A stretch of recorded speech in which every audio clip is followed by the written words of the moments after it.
il nostro obiettivo era quello di far crescere le nostre giovani, per cui in un certo senso è quello che ci eravamo prefissati.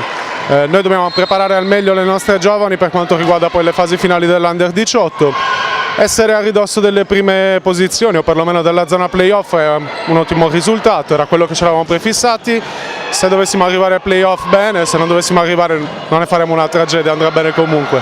Allarghiamo lo sguardo, diamo una panoramica al campionato, non grandi sorprese, comunque qualcosina di piccante c'è stato in questo girone d'andata. Beh, sicuramente all'inizio dissi che Castelsardo era fuori portata per tutti, subito dopo ci sarebbero state Tesviens e Gianas e poi un bel gruppo di squadre che avrebbero combattuto sino alla fine per i playoff.